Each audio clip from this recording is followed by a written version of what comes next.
మెయిన్గా నా యొక్క తోటి మిత్రులైనటువంటి ఫార్మసిస్ట్ మిత్రులకు మరియు దొంగ వ్యాపారాలు చేసి దోసుకున్నటువంటి మెడికల్ వ్యవస్థాప అధ్యాపకులకు ఒకటే నేను చెప్తున్నా. ఎందుకంటే ఇక్కడ ఫార్మసీ కౌన్సిల్ ఆఫ్ ఇండియా నుంచి కొన్ని వేల మంది బ్లాక్ లిస్ట్లో ఉన్నది. Revised list of blocked pharmacist on digi pharmed portal. స్వయంగా ఫార్మసిస్ట్ వెబ్సైట్ నుంచే కొన్ని వేల పేజీలతోని బ్లాక్ లిస్టులు ఉన్నటువంటి ఫార్మసిస్టులు ఆంధ్రప్రదేశ్ ఉమ్మడి ఉన్నప్పటి ఇందులో మన తెలంగాణ వాసులు చాలామంది ఉన్నారు. దయతలిసి ఫార్మసిస్టులారా, 15,000 నుంచి 20,000కు సర్టిఫికెట్లు అమ్ముడువైన ప్రతి ఒక్క ఫార్మసిస్ట్ కూడా ఫార్మసీ ద్రోహి. సర్టిఫికెట్ అమ్ముడు పోయిన వాడు ఫార్మసిస్టులకు ద్రోహి. వీరి వల్ల విలువ లేదు ఫార్మసీకి. కష్టపడి 4 సంవత్సరాలు చదువుకున్న విద్యకు విలువ లేదు, వికాసానికి చావు లేదు.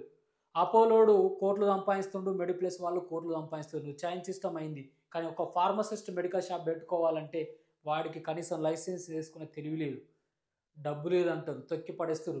కేవలం 12-10 వేలకు జాబ్ చేసే దుస్థితి. ఇట్లా ఉన్నోడు అధికారం చేయిస్తాను, లేనివాడు అట్టాడుగునున్నాడు గనక వందలాది మంది వీళ్ళు అందరు కూడా రెంట్కి ఇచ్చిన వాళ్ళే. కాబట్టి ఈ షాప్ల మీద రైడ్ చేయాలి, వీళ్ళని జైలుకు పంపాలని కోరుకుంటా. అతిమొద్దు నిద్ర ప్రాణానికి ప్రమాదం. వీళ్ళని జైలుకు పంపించాలని కోరుకుంటూ నా మనస్ఫూర్తిగా నేను ఒకటే చెప్తున్నా, వీళ్ళు రెన్యువల్ చేసుకోవాలి. చరిత్రహీనులయ్యారు వీళ్ళు.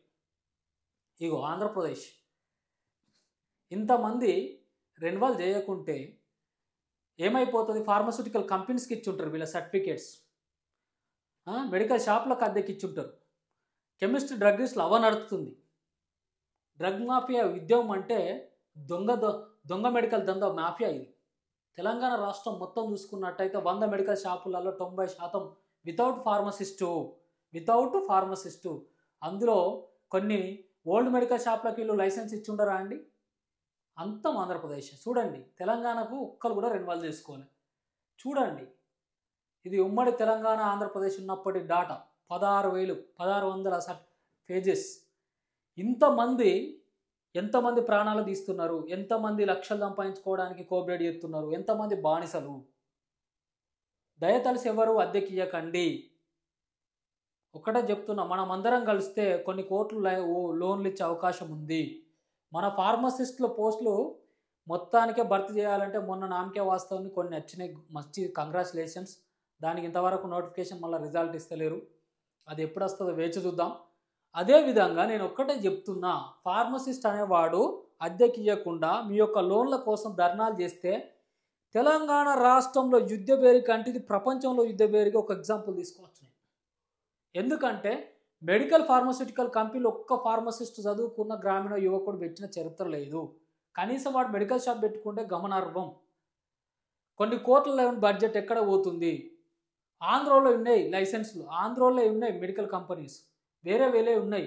మన రాష్ట్రంలో మనం ఇండస్ట్రీలు పెట్టకుండా వేరేటోనికి అవకాశాలు ఎందుకు? ప్రభుత్వం మనకు ఎందుకు సహాయం చేయదు? నిలదీసి కొట్లాడదాం.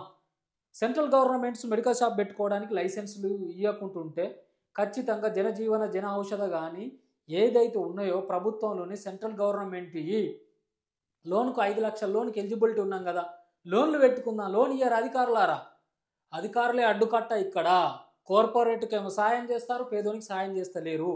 కుటుంబ నేపథ్యం వరకు కొంతమంది లైసెన్స్ అద్దెకిస్తున్నారు, కొంతమంది బాగా బలిసి కోఆపరేట్ చేస్తున్నారు. ఇలా చేయడం తప్పు. మెడికల్ మాఫియాకు మూల కారణం ఫార్మసిస్టులు. ఫార్మసీ చదువుకున్న సన్యాసులమే మనమే. నేను కూడా ఫార్మసీ, కానీ నేను ఎవరికి సర్టిఫికేట్ అద్దెకి ఇవ్వడానికి కోఆపరేట్ చేయను. ఇచ్చిన మెడికల్ షాపులు తక్షణం చేయాలి. దయతలిసి ఏడీడీఐలు వీటి మీద చర్యలు తీసుకోవాలి. డ్రగ్ కంట్రోల్ అడ్మినిస్ట్రేటివ్ అయినటువంటి కమలాసన్ రెడ్డి గారు దీని మీద చర్యలు తీసుకోవాలి. ఫార్మసీ కౌన్సిలింగ్ వారు ప్రతి ఒక్క సర్టిఫికెట్గా బర్తరాఫ్ చేసి పడేయండి. ఈ పీసీఐ రెన్యువల్ చేయకుండా ఉన్న సర్టిఫికెట్లు ఉన్న మెడికల్ షాప్ని తక్షణమే క్లోజ్ చేయండి. అప్పుడు బుద్ధి అవుతుంది.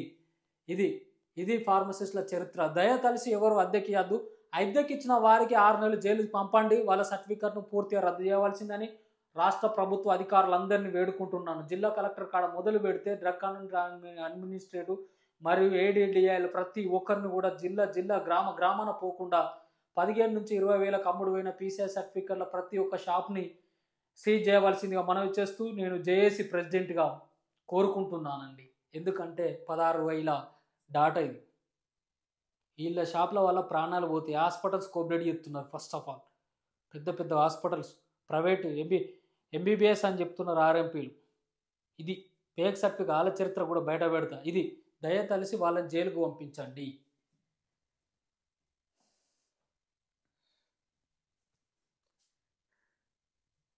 నెక్స్ట్, ప్రభుత్వ హాస్పిటల్ తీరు ఏ విధంగా ఉన్నాయి చూసుకున్నట్టయితే ఇక్కడ ప్రభుత్వ హాస్పిటల్ బతుకు తెరువు ఏ విధంగా ఉన్నాయి. వాస్తవానికి ఇగో నకిలీ మందులు. ఎవరి తప్పిది? ఫార్మర్ చదువుకున్న వాళ్ళ తప్పు. హెచ్వైడ్లో నకిలీ D3 టాబ్లెట్ల తయారీ. తెలంగాణ డ్రగ్ కంట్రోల్ అడ్మినిస్ట్రేటివ్ అధికారులు హెచ్వైడ్లో పలు చోట్ల దాడులు నిర్వహించారు. ఉప్పల్, కొత్తపేట ప్రాంతాలు ఇలాంటి అనుమతులు ఇది ఒకటే దొరికితే దొంగ. కానీ వందలాది కంపెనీల మ్యానుఫ్యాక్చరింగ్ అవుతున్నాయి. వాళ్ళకు కెమిస్ట్రీ డ్రగ్స్ల సపోర్టు. ఫార్మసీ కౌన్సిలింగ్ ఎలక్షన్లప్పుడు కూడా డిస్ట్రిబ్యూటర్లు డబ్బులంతా గ్యాదర్ చేసుకొని ఒక్కొక్క ఫార్మసిస్ట్ బ్యానర్నే దొంగ ఫోర్జరీ సంతకాలతో పంపించుకుంటా ఓట్లు వేసి జరిగింది. అక్కడ అవకతవకలు బాగా జరుగుతున్నాయి. కనీసం బీఫార్మా చదువుకున్న ఒక్కడు లేడు అలా. డిప్లొమా వాళ్ళు మొత్తము ఫర్ ఎగ్జాంపుల్ ఒక ఖానాపూర్ కాడ ఒక పోతే తిరుమల మెడికల్ స్టోర్ కాడ సంఘటన జరిగింది, బాధాకరం. అక్కడ డిప్లొమా చదువుకున్న క్యాండిడేట్ వాళ్ళకి హీరో, వాళ్ళ సంఘానికి మొత్తం చదువుకున్న సన్యాసులందరికీ అంతర్గత జరుగుతుంది కదా తెలంగాణ రాష్ట్రం అంటారు. మరి అధికారులు ఏమైనా సన్యాసులమా, చదువుకున్న వాళ్ళ సన్యాసులమా చెప్పండి ఇప్పుడు. ఎందుకంటే డైరెక్ట్ అన్నాడు, ఆ వీడియో ఉంది, పెట్టిస్తా. అధికారులు మేము తిడతాను అని బాధపడతారు. బరోబర్ మీరు డ్యూటీ చేయనప్పుడు తిట్టడమే. దొంగ